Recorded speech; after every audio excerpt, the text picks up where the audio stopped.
We need to talk. Those 4 words from Nathan's lips detonated the bomb that would obliterate my life as I knew it.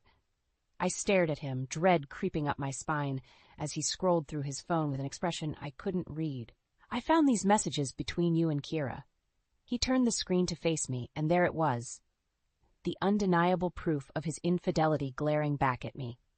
It's been going on for over a year. She's pregnant, Marla. We're starting a new life together. The words hung in the air like a noxious gas, choking me. I wanted to cry, to scream, to run, but I could only gape as decades of marriage crumbled around me. Well? Nathan snapped. Say something. My chest tightened as anger sliced through the paralysis. You son of a bitch, I growled through clenched teeth. After everything we've been through? After 23 years of building a family? It's not like that, he protested. I never meant to hurt you. Kira and I just clicked. She understands me in a way you never could. Fire blazed in my eyes. Oh, I understand you perfectly now. You're a liar, a cheater, and a disgrace. Nathan recoiled as if struck. Give me a break, Marla. You've been so wrapped up with your parents, I felt neglected. This is as much your fault as mine. I shot to my feet, fury propelling me. My fault? I've supported us for years while you chased one get-rich scheme after another. Don't you dare try to blame me for your lack of character. He opened his mouth, but I cut him off, grabbing my purse and keys. Save it. I want a divorce, and I'm taking you for everything you're worth. Without waiting for a response, I stormed out, the sudden silence giving no comfort. My hands shook as I fumbled with the car keys, tears I'd refused to shed burning my eyes. How could this be happening? After so many years, so many struggles we'd faced together, Nathan had thrown it all away for a fling with a woman young enough to be his daughter. Worse, he'd compounded that betrayal by impregnating her. White-hot anger lanced through me, hardening my resolve. I wouldn't be the wounded, weeping wife history discarded as a footnote. Nathan would regret the day he ever looked at another woman. This was just the opening salvo in a war he had no idea was coming. And by the time I was done, he'd be broken and begging for scraps of the life he'd so casually discarded. My fingers tightened around the steering wheel as I pulled onto the road. There would be no more tears, only the cold, brutal satisfaction of watching Nathan's world burn. This can't be happening. I stared at the pile of boxes and furniture crammed into the dingy one-bedroom apartment, a far cry from the beautiful home Nathan and I had shared. The divorce had been messy, but in the end the judge awarded me this place, along with custody of our parents. Need any help, dear? I turned to see Mom, her brow creased with confusion. Even in her early stage of Alzheimer's, she could sense the upheaval. Forcing a smile, I took her hand. It's all right, Mom. Just moving into a new place. The lie felt like acid on my tongue. I hated deceiving her, but the full truth would only cause her more anguish. Better she remained blissfully unaware of Nathan's ultimate betrayal. Marla? Dad's voice, already strained from Parkinson's, filtered in from the other room. A little assistance, please? I squeezed Mom's hand reassuringly. Coming, Dad. I found him slumped on the couch, his medication bottle lying open and empty on the floor. Quickly, I gathered the scattered pills and fixed him a glass of water. I'm so sorry, I murmured, helping him swallow the drugs, keeping his tremors at bay. This move has been chaos. I'll stay on top of your prescriptions from now on, I promise. He patted my arm with a shaky hand. No need to apologize, kiddo. I know you're doing your best with, well, everything. A lump formed in my throat at the weary grace in his eyes. For over 20 years, I'd been the one caring for them as their conditions worsened, while Nathan went through get-rich-quick phases like clockwork. Now he'd left me holding the bag altogether, and not for the first time his timing was exquisitely selfish. Marla? Mom's anxious voice carried from the other room. Hello? I can't find my way. I forced back tears, squeezing Dad's hand before hurrying to Mom. Of course, she'd gotten turned around in the unfamiliar apartment. I'm here, Mom, I said gently, taking her arm to guide her. Let's get you settled, okay?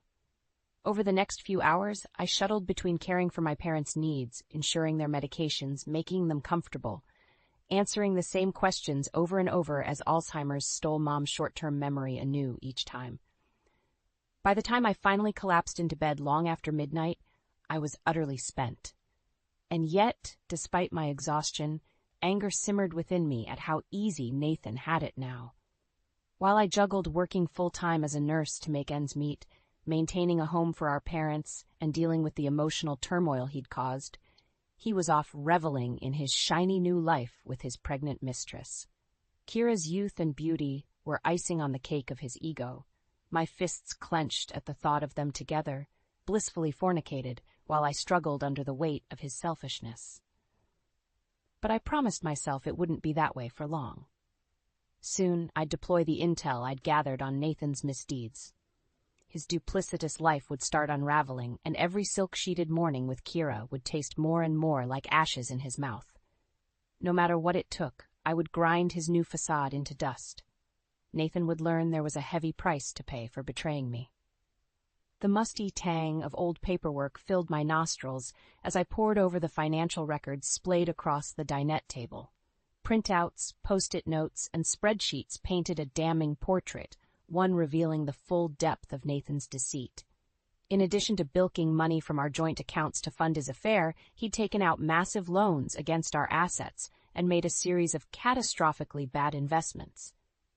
If his web of lies wasn't unraveled soon, there would be virtually nothing left for me and our parents. A harsh reminder tone from my phone made me start. I glanced at the time, cursing under my breath as I realized I was running critically late to pick up Dad from his physical therapy session. Shoving the paperwork aside, I grabbed my purse and car keys. Mom would be fine for a short while. Her daily routine of watching game shows and tending to her bird ensured she stayed occupied. But if I didn't retrieve Dad soon, his simmering resentment at having to rely on me would only intensify. The geriatric center's waiting room was deserted, except for Dad slumped in a vinyl chair, his body trembling slightly from the Parkinson's. His face was thunderous as I hurried over. "Nice of you to finally show up," he growled without looking at me. "In case you forgot, I'm not getting any younger here." I cringed inwardly at his harsh tone, but I deserved it. Between caring for Mom, my job at the hospital, and trying to salvage our finances, I constantly dropped the ball when it came to being present for him. "I'm so sorry, Dad," I said, grabbing his arm to help lever him upright. "It won't happen again." He grunted in acknowledgement, but remained stone-faced, at least until his gnarled hand clamped over mine, his eyes softening as they met my gaze. "You've got a hell of a lot on your plate, kiddo, more than any one person should have to shoulder." I felt my throat tighten at his gruff sympathy, swallowing hard against the sting of tears. "I'm okay, really. We'll get through this." A tremor rippled through his frame as he squeezed my hand. "That no-good son of a bitch yanked the rug out from under you. But you listen to me, Marla. You are not alone in this fight, you hear?" Though his voice was weakened by age and illness, an undercurrent of determination flowed through his words. I was reminded of how Dad had provided for us through sheer grit after his factory job was outsourced, refusing to let misfortune shatter our family. Fierceness kindled within me, banishing the urge to buckle under the strain of Nathan's betrayal. Dad's strength was my blood, throbbing with righteous tenacity and the promise of vengeance. "You're right, Dad," I said, squaring my shoulders. "Nathan's not going to get away with any of this. I'm going to hit him from every angle until there's nothing left." The gleam in Dad's eyes mirrored the nascent fire inside me. "That's my girl. Now go get him and show that bastard exactly what he's messing with." I felt a withering clarity form around my fury as we slowly made our way to the car. No more would I merely react to the chaos Nathan had created. From now on, I would become the eye of the storm itself, plotting his total destruction with cold, meticulous precision. Every selfish decision, every sleazy misdeed of his would be weaponized, returning to haunt him tenfold. I would become the sword of karma itself, slicing through every delusion until he was left with nothing but the harsh reckoning he deserved. By the time I was done with Nathan Bennett, his supposed perfect new life with Kira would lie in ashes, and he would finally understand the overwhelming burn of consequences he never saw coming. "This is never how I envisioned my career going," Jackson said with a self-deprecating chuckle as he spread the divorce paperwork across his desk. The overhead light gleamed off his thick gray hair as he scanned the documents, helping take down lying bastards like your soon-to-be ex-husband. A wry smile tugged at the corners of my mouth. If someone had told me a year ago that I'd be working closely with a hotshot corporate lawyer to dismantle my marriage, I would have laughed in their face. Jackson's grizzled appearance and blunt manner masked an intelligence that could fillet you without breaking a sweat. He was exactly the kind of pit bull I needed in my corner. I can't thank you enough for this, Jackson. I leaned forward, keeping my voice low and intense. Nathan doesn't realize it yet, but he's wandered into a minefield, and I'm counting on you to ensure he doesn't make it out in one piece. Jackson's ice-blue eyes held my gaze with surprising warmth. You got it, kiddo. We'll hit that bastard from every angle. Financial malfeasance, alienation of assets, negligence towards your parents. By the time this is over, he'll be lucky if he can afford a cardboard box under an overpass. I nodded, satisfied by his grim certainty. But there was still one key element missing from my plan. Insight on Nathan's new lover and cohort in betrayal, Kiera. That was where Leah came in, her startling appearance at the cafe nearly making me choke on my coffee. Marla Bennett, right? The petite brunette slid into the seat across from me, her expression a blend of wariness and distaste. I'm Leah, Kiera's sister. My eyebrows shot up at this unexpected development. I didn't realize Kiera had any family in the area. Well, we're not exactly close, she said with a derisive snort. That etiquette-eschewing tramp hasn't spoken to me since she shacked up with your lying dirtbag husband. Leah's disdain was palpable, her hazel eyes blazing with disgust. Family drama clearly ran deep. Let me guess, I replied, leaning back in my chair to study her. You want to help take them down as much as I do. A feral grin carved itself across her delicate features as she nodded. You could say I have a vested interest in seeing that bastard get what's coming to him. Over the next hour, Leah regaled me with a litany of jaw-dropping details about Nathan and Kiera's sordid affair. Graphic sexual encounters in seedily locations, furtive payoffs to keep Kiera in a life of empty glamour as Nathan frittered away money behind my back, her callous indifference to the child she was carrying. With each new lurid revelation, my blood boiled hotter. Nathan's appalling lack of integrity was exceeded only by Kiera's sociopathic amorality. That's a lot to process. I finally managed once Leah's tirade wound down. While part of me felt sickened to my core, another part thrilled at the upswing in ammunition against them both. Leah arched one sculpted eyebrow, clearly sensing my restraint. You wanted the unvarnished truth about those two scumbags. I'm giving you a grenade to lob straight into the middle of their sordid fairy tale. The question is, do you have the balls to pull the pin and watch it all explode? I held her gaze, feeling an icy clarity form around my fury. This was my chance to strike at the dark heart of Nathan's hedonistic delusions. No more indecision or moral restraint. You're damn right I do, I said flatly. It's time to unmake those two once and for all. By the time I left the cafe, my steps were lighter than they'd been in weeks. Every carefully gathered thread was finally weaving together into an inescapable snare. Nathan would soon learn that betrayal cut both ways, and the bite of my retaliation would go straight to the bone. You can't be serious. Nathan's voice was low, dangerous, as he glared across the table at me. You're really going to drag my career into this? I met his stare with an icy calm, sliding the thick dossier towards him. Pages of meticulously compiled evidence detailing his financial improprieties and alienation of assets laid bare like a visual indictment. As you can see, I'm deadly serious. My tone carried no inflection, no waver. This is just the opening salvo, Nathan. I'll burn everything around you until there's nothing left. His jaw clenched, anger and disbelief warring across his features as he flipped through the damning pages. Good. Let him be enraged. Let him finally understand the sheer depths of my wrath. Where did you even get this? He sputtered, slamming the dossier down hard enough to rattle the silverware. Have you been having me followed or something? A humorless smirk tugged at the corner of my mouth. You're the one who insisted on turning our lives into a nightmare. Don't act so shocked that I'm simply fighting fire with fire. Comprehension slowly dawned in the tightness around his eyes as he processed my casual ruthlessness. At long last, Nathan could see the cold, implacable resolve driving me. Marla. His voice dropped, took on a vaguely placating tone that immediately raised my hackles. I get that you're angry, but maybe we should take a step back here. For both our sakes and the kids. Don't. My finger jabbed down on the table, cutting off his manipulative spin. Don't you dare try to play the family card with me after everything you've done. That ship sailed the second you knocked up your slut on the side.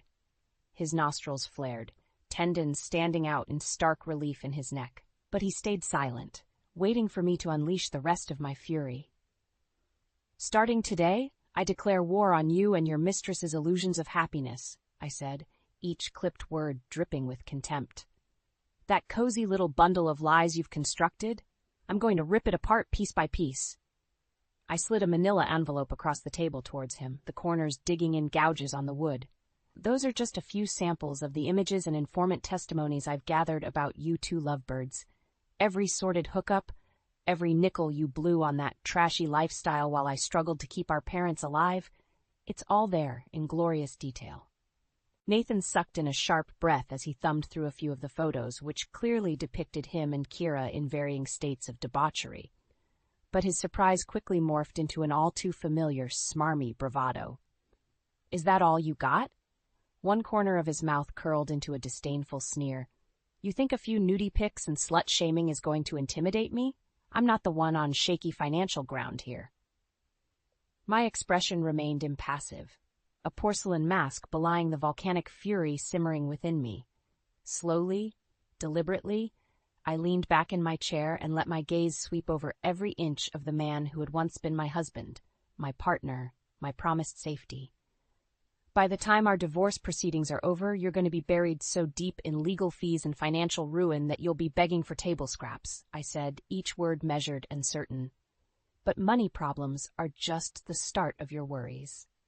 Letting the weight of that statement hang in the air for a beat, I withdrew a sheaf of papers held together with a smudged paperclip. With glacial precision, I slid them over to punctuate my vow. Those contain eyewitness affidavits and documentation detailing the wanton neglect you've shown towards Mom and Dad's care. I'm sure a law enforcement investigation into potential elder abuse would make for some very inconvenient headlines at that firm of yours. For the first time since we'd started this little encounter, Nathan's bravado cracked. A flicker of uncertainty, of naked fear, danced in his widening eyes as he registered the full scope of my intentions. As the silence stretched out between us, I allowed myself a final verbal bayonet thrust. You wanted freedom from your responsibilities? Well, congratulations, Nathan. You're about to get your wish. And you're going to spend whatever's left of your miserable existence paying for it in ways you can't even imagine yet. The steady clicking of the court reporter's keys was the only sound in the tense, wood-paneled room as Judge Richards paged through the thick dossier before him. His stern features remained inscrutable, giving no hint as to how heavily the evidence was weighing against Nathan. Seated beside Jackson at the plaintiff's table, I kept my own expression neutral, focused. This was the endgame, the culmination of months spent meticulously undermining every aspect of Nathan's life. After today's ruling, nothing would be the same for him ever again. Mr. Bennett. The judge's gravelly voice sliced through the stillness like a blade. Nathan straightened in his chair, a sheen of sweat visible on his brow. Based on the extensive financial documentation and third-party testimony provided here, it's clear you have engaged in repeated and willful alienation of assets, Judge Richards stated, his tone flat and clinical. Money that should have gone towards ensuring the care of your elderly parents was funneled into irresponsible investments and a lifestyle incompatible with your obligations as a spouse. One of Nathan's lawyers made a move to stand, a retort forming on his lips, but the judge silenced him with an icy look. I haven't finished. He turned his glare fully onto Nathan. Would you care to explain why the court should consider your accounts and property claims as anything other than utterly compromised, Mr. Bennett? Because these materials paint a deeply unpalatable picture. Nathan swallowed hard, shifting in his seat as he struggled to meet the judge's withering stare.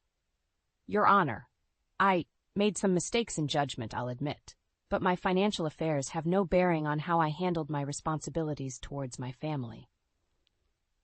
The words had barely left his mouth before Jackson was on his feet, angrily waving a sheaf of papers from our evidence trove.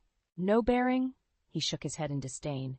After betraying his vows and squandering money on affairs, Bennett left his wife to single-handedly tend to his parents' declining health, one with Parkinson's, the other suffering from Alzheimer's. We have sworn affidavits and medical bills here showing incontrovertible neglect. Nathan tried to interject, but the torrent of Jackson's words drowned him out. This man forfeited his right to any consideration long ago, Your Honor. Jackson thundered, fury thrumming in his voice. He does not deserve a single dime from these proceedings. I watched, feeling an electric crackle of vindication spark along my nerves, as Nathan fought to regain his composure under the weight of Jackson's assault. His jaw clenched, that familiar, entitled mask slipping back into place, but his eyes betrayed flickers of desperation. The judge's voice cut through the tension, a well-timed incision lancing the roiling anger in the room. I've heard enough. Piercing both legal teams with a quelling look, he squared his shoulders and began delivering his ruling in a tone of finality. Based on the extensive evidence of asset mismanagement and negligent conduct exhibited by Mr. Nathan Bennett, I am awarding the plaintiff, Mrs. Marla Bennett, with sole rights and ownership over the marital home and its assets. Furthermore, Mr. Bennett must provide spousal support and funds for the ongoing care of his elderly parents. Nathan's face had drained of all color as Judge Richards enumerated the punitive list, the legal and financial pillars of his life, crumbling in accordance with my carefully executed plan. I felt a surge of fierce elation, watching him come face to face with the consequences of his selfishness. Mr. Bennett will be granted no share of liquid assets, investments, or property division in these proceedings. Nor will he maintain any claims over future inheritance entitlements, which shall be immediately frozen pending an investigation into potential criminal culpability regarding elder abuse and misappropriation. In that moment, I could have sworn I heard the crystal shattering of every illusion Nathan had surrounded himself with. As scattered protests erupted around him, I simply held his stricken gaze with mine. Unflinching, resolute. This was what the cruelty of his betrayal had wrought. This was the karma he'd brought upon himself through his own disregard. Across the room, our eyes locked in an apex of anguish and triumph. And in that suspended instant, we both fully understood. Nathan Bennett's reckoning had finally and utterly arrived. The sleek metal briefcase made a satisfying thunk as I dropped it onto Nathan's boss's desk. McDermott, a jowly, perpetually frowning man, raised an inquisitive eyebrow at me. I think you'll want to review the contents of that very carefully, I said, keeping my tone brisk and businesslike despite the vindictive thrill uncurling inside me. It contains comprehensive evidence of unethical conduct by one of your senior employees. McDermott's frown deepened, but he made no move to open the briefcase. I don't have time for games, Mrs. Bennett. What is this about? Rather than answer directly, I pulled out my phone and thumbed over to the gallery, pulling up the sheaf of damning financial records and lurid photos. Does your company have any policies regarding misappropriation of funds?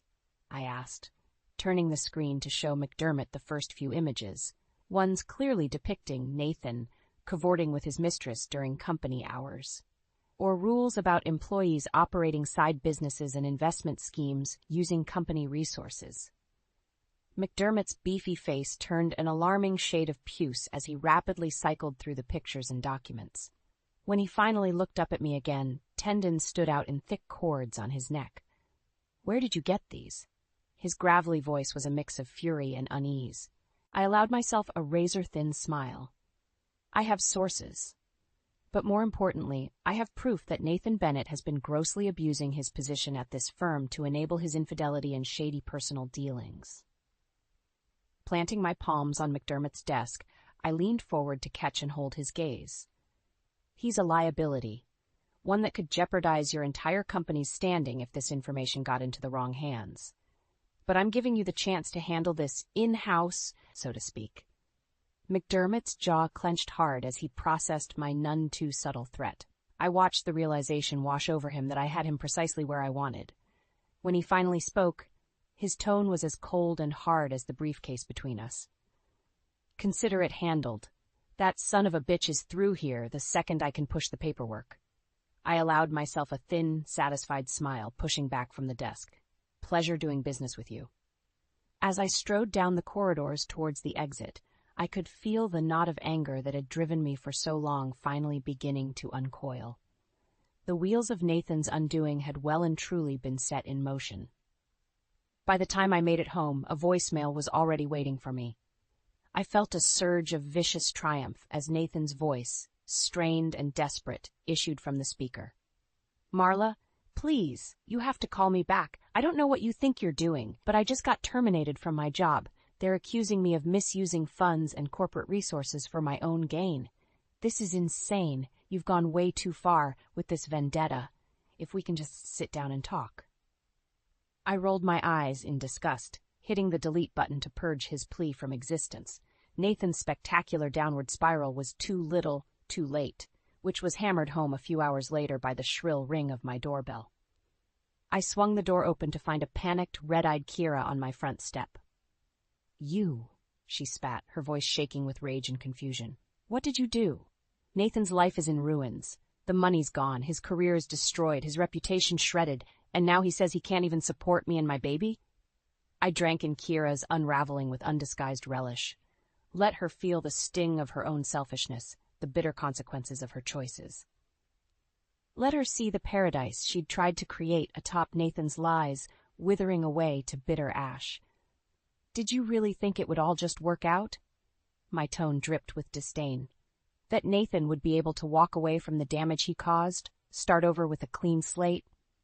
Hurt and bewilderment flashed across Kira's features as the reality sank in.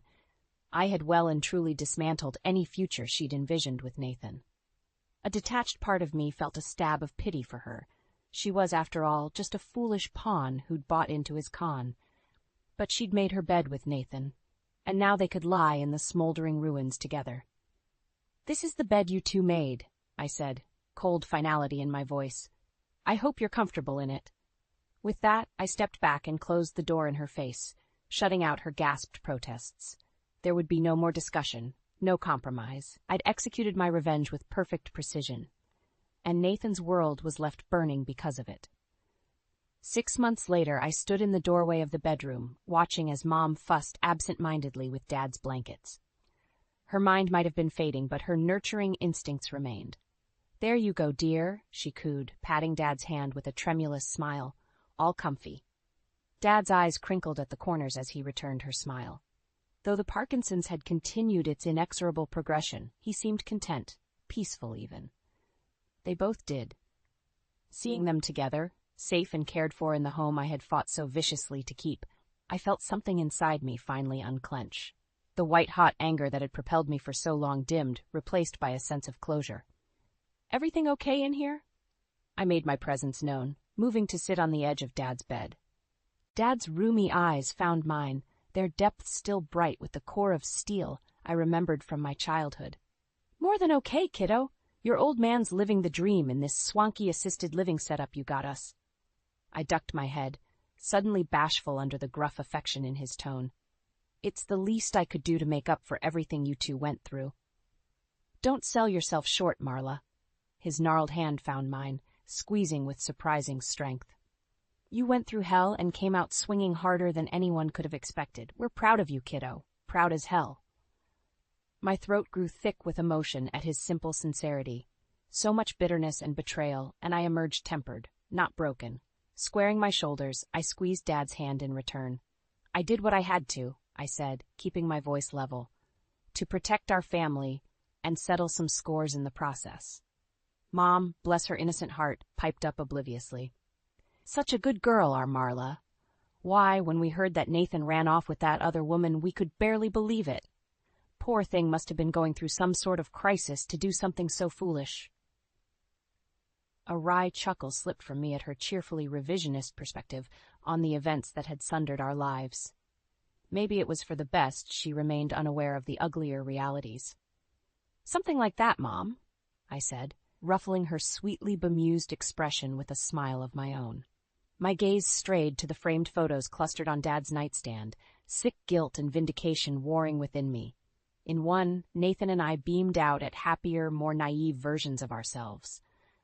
Another showed our tiny family unit radiant at Mom and Dad's 50th wedding anniversary, so ensconced in our illusion of forever. And then there was the final photo. Just me and my parents. The strained smiles and body language speaking to the turmoil that had nearly torn us apart. But we'd emerged from the crucible, somehow still together, with a bottomless wellspring of tenacity to show for it. My phone buzzed in my pocket, the caller ID displaying Jackson's number. I rejected the call. Whatever legal semblance of business still lingered between us could wait. Standing, I leaned down and pressed a gentle kiss to Dad's forehead, then Mom's, letting the reality of our renewed stability settle over me. Countless nights of agony and rage had been endured, all towards crafting this hard-won victor. "I'm going to run some errands," I murmured. "I'll check on you two later, okay?" Dad rumbled an affirmative as I slipped from the room. Out in the hallway, I paused, bracing my hands on the walls as I drew in a deep cleansing breath. The clinic didn't need me for a few hours. Ample time to stop by the community garden and tend to my little plot of hard-won rebirth. My own personal oasis of new beginnings fostered from the scorched earth of betrayal. One way or another, every crisis ushered in the chance to start anew. And as I squared my shoulders and strode towards the exit, I silently celebrated leaving the ashes of the past behind me. No matter what the future held, I would emerge from the flames again, resilient, proud, and unstoppable.